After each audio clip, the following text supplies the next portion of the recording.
give me to drink. Give me to drink, give me to drink, give me to drink, give me to drink. My family is thirsty, God. Give me to drink. The nations need water. Make me a well. Make me a well. Make me that well. And give me to drink. Hallelujah. When she said, give me to drink, she said, Lord, I'm willing to be that well that will carry the water to the city. I will carry the water to the city. The water was at the well, but she became the well that the city needed. Is there anybody that can say, Lord, make me that well that will go to the city and give thirsty men to drink?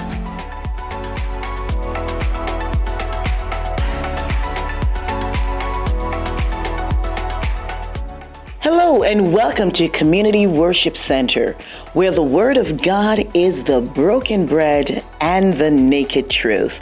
Join us for our service already in progress. Clap your hands for Jesus in this place. He's worthy to be praised. Amen. Glory to God. Lovest thee more than these. God is worthy to be praised. Amen, somebody. Amen. At this time, Sister Tamara is going to come. She's going to share with us. Amen. And then I'll come and I'll do the wrapping up. Come on, put your hands together and make her welcome. Amen. In Jesus' mighty name. Hallelujah.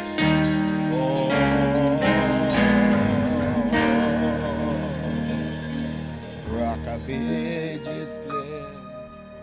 Hallelujah. Do we have a praise in the house today? Do we have a worship in the house today?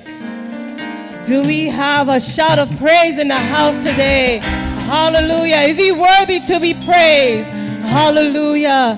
Hallelujah. The song says, lovest thou me more than thee?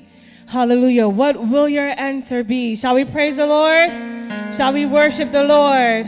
Hallelujah. Everything in the service today actually ties exactly into what I'll be speaking to you guys about today. I just want to give honor and praise to be in the presence of the Lord, and greetings to Bishop and the pastors, members and viewers. Just want to give thanks that I can be here and I can speak to us today. Shall we praise the Lord? Shall we praise the Lord? Shall we worship the Lord? Hallelujah. Thank God. Hallelujah. And I'll be speaking from Genesis 22. The scriptures are actually going to be from 1 to 19. I'm not going to read all of it, but I'm going to read a portion of it. Shall we praise the Lord? Praise God. And it came to pass after these things that God did tempt Abraham and said unto him, Abraham. And he said, Behold, here I am. And he said, Take now thy son, thine only son Isaac, whom thou lovest, and give thee unto the land of Moriah, and offer him there for a burnt offering, which offering upon one of the mountains, which I will tell thee. Praise the Lord. Praise God. And my topic is going to be activate your faith, ignite the flame. Shall we worship the Lord? Hallelujah. So if you guys don't know the story about Abraham and Isaac and Sarah, I'll give you a little bit of breakdown of exactly what was going on. So Abraham was married to Sarah. He was a faithful man to God, a true worshiper.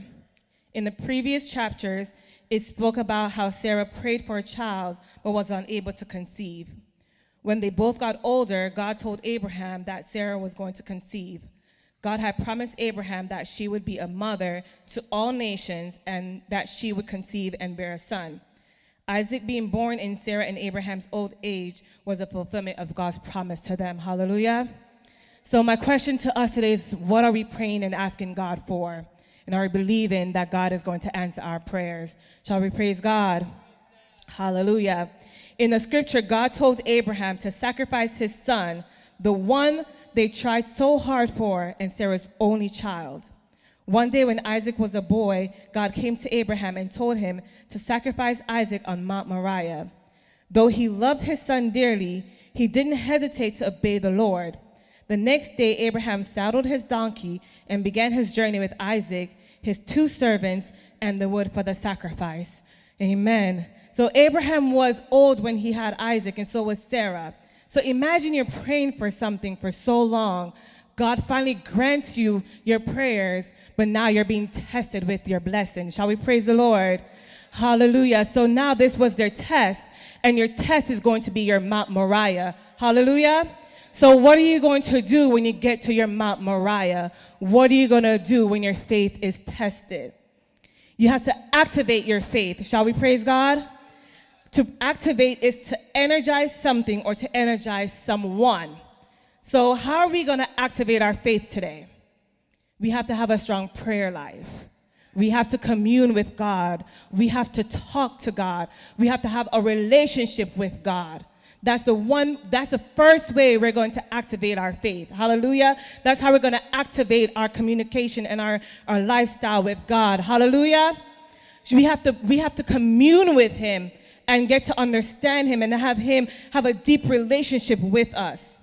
It says when Paul and Silas were in jail, they didn't worry who was going to go their bail. They prayed and worshiped God. And what happened? There was an earthquake in the night, and the bonds came off and they were free. Shall we worship the Lord today? Shall we worship the Lord? So when you're in your bondage and you're being tested and you're at your Mount Moriah, you have to pray and seek God. Hallelujah. Hallelujah. Hallelujah. I will give you some background. A couple weeks ago, I was at work before Pastor even mentioned anything to me about speaking today. And I went to my car, I was heading to a meeting, and I was leaving one of the locations, and I went in my car, and I said, I got the promotion thinking, my family tells me this all the time, how you get a promotion and you're working harder than you did when you weren't promoted? And it was true. And I said, God, why would you put me in this position?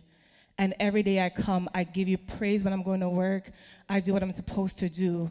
But sometimes it just feels that the enemy is just attacking and it's attacking and it's attacking. But the problem is it doesn't just happen at work. You get the promotion, but then I go home, this breaks, this needs to be fixed, I got to pay for that. This breaks down, you got to pay for that. So I'm like, my promotion was just to pay for everything breaking in my house. Praise God. So I was talking to God, I'm like, why would you put me in this position where I don't feel like I'm back to square one? And the thought came to me, the race isn't over, keep running. Hallelujah. And then the second thought that came to me was, the battle is not yours, it's the Lord.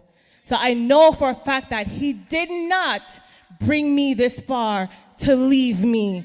Hallelujah. So my test is just a part of my testimony, because when I'm in my Mount Moriah, I'm going to get on my knees and pray to God so that way he can elevate me to the next level. Shall we worship the Lord? Shall we worship the Lord? Hallelujah. So when Pastor came to me and I was looking into it, I couldn't tie it together. So I said, you know what, I'm going to pray about it. And he had said, maybe you should go into some fasting and praying. And honestly, I had thought about that, but I'm like, you know what, I'm going to go on my own fasting because I need things to work for me. I need God to do something in my life. So when I thought about that 2 days later, Pastor came with the same thing. So that was just a confirmation of that I needed to go a little deeper than what I was doing. Shall we praise God? So when we think about the blessings that God gives us, he gives us blessings, but in the blessings comes tests and trials. How are we going to elevate ourselves through the tests and trials? By praying. Hallelujah. Praise God. The second one is we have to elevate our spiritual life. We have to be committed to God. We have to have a relationship with God. We have to be rooted in God. We have to be grounded in his word. Hallelujah. Hallelujah. In order for our faith to be activated, we need obedience. Hallelujah. God commanded Abraham to take his son and to offer him up as a sacrifice.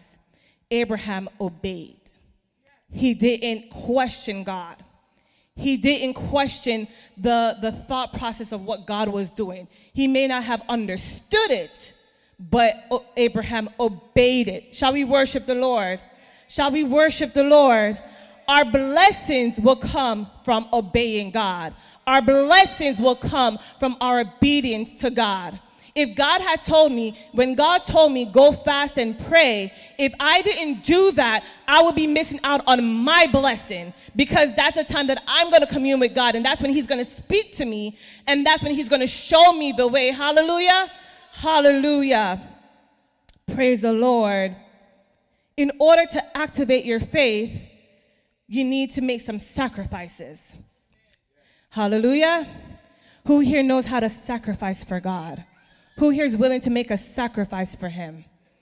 Imagine God telling you, hey, take your one and only child and you're going to give him as a sacrifice to me.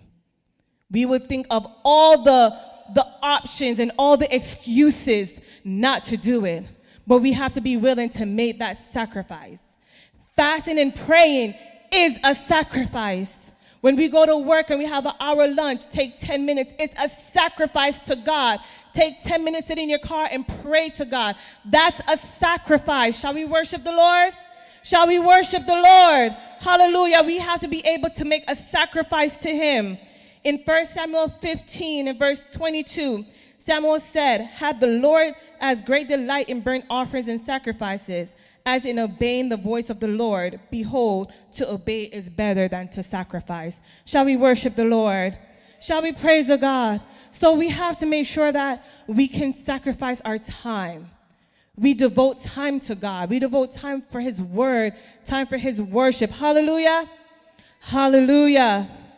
Praise the Lord. The question I'm going to ask you today is, do you know the voice of God?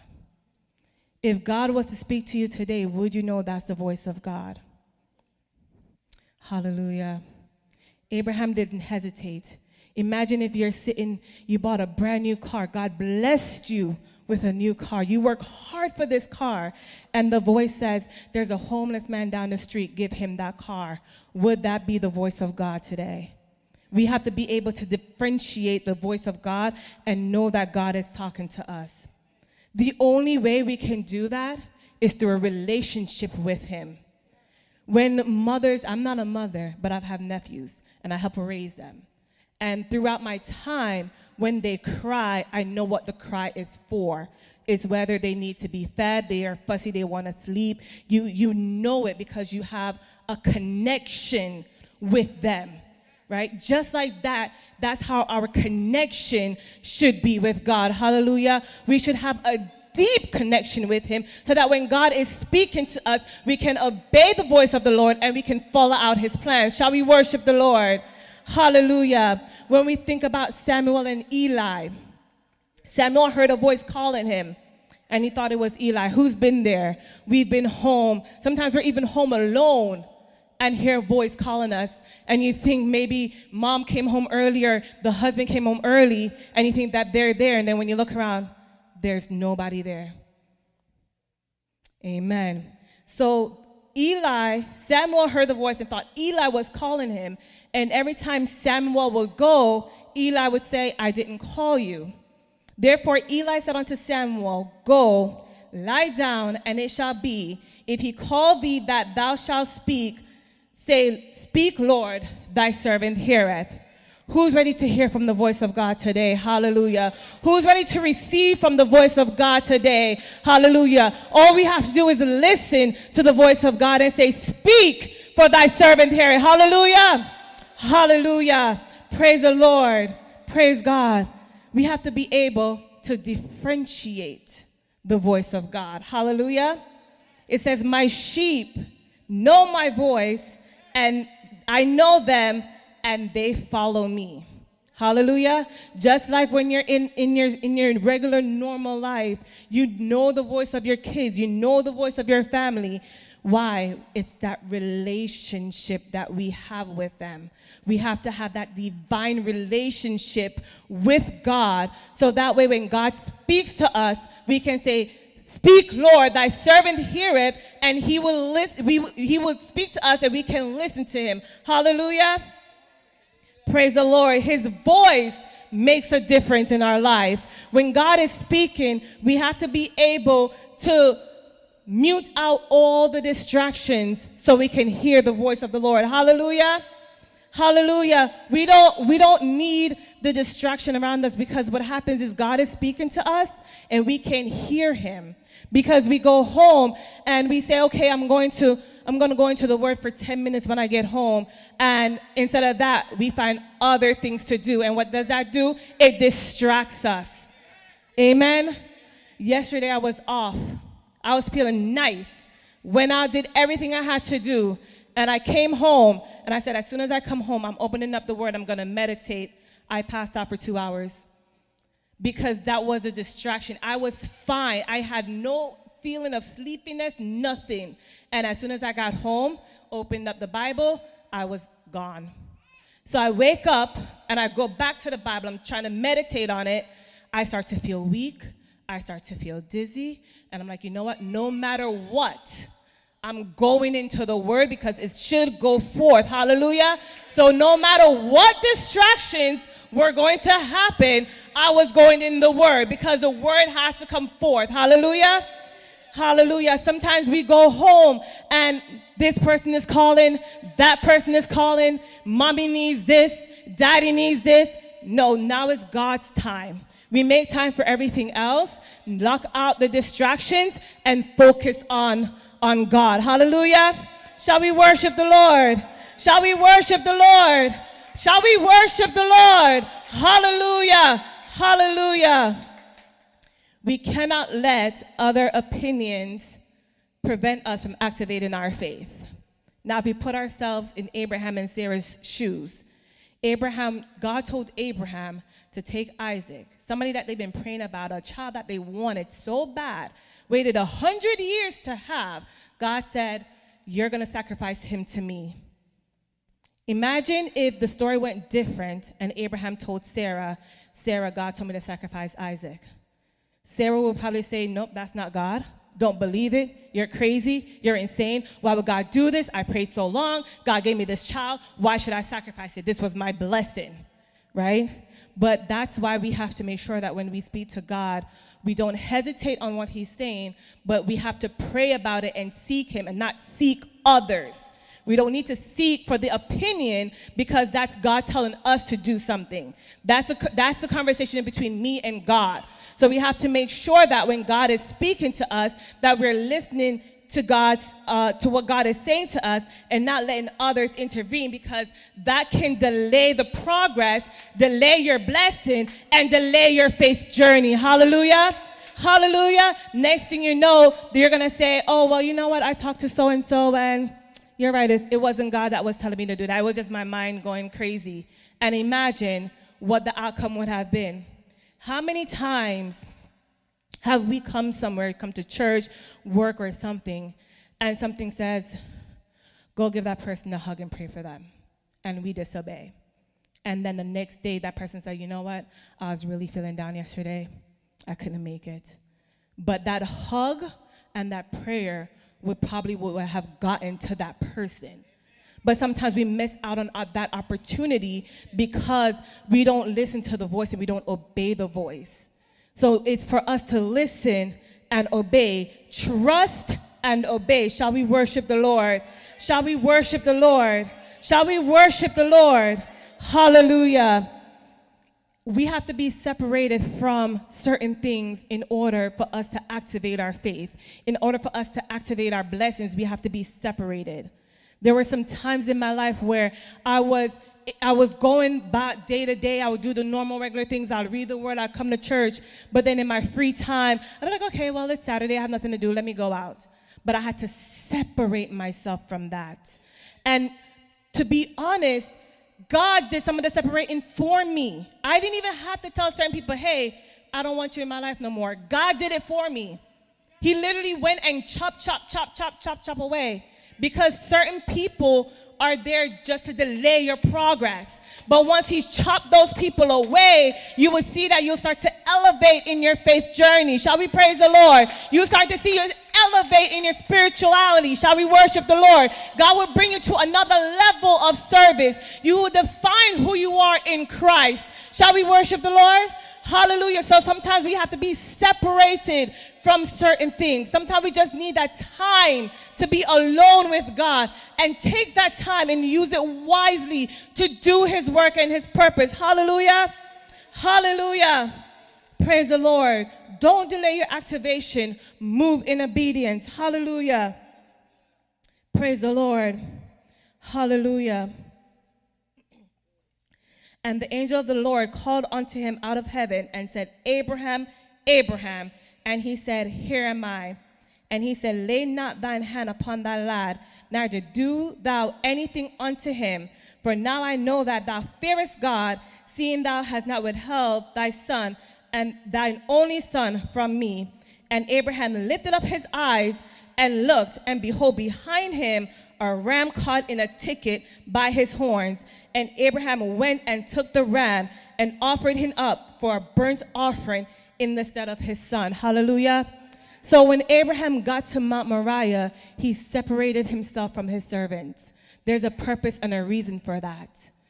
Abraham went up to the mountain with just him and Isaac, because if the servants came, they probably would have stopped him. They probably would have tried to talk him out of it. So he went by himself. Hallelujah. So when we're in our Mount Moriah, your faith journey, when it's being tested, you're doing it by yourself. It's you and God, just you and God. Commune with him day to day. But your journey and my journey are two different journeys. I can talk to you every day, all day about my journey. But what I go through and what you go through are two different things.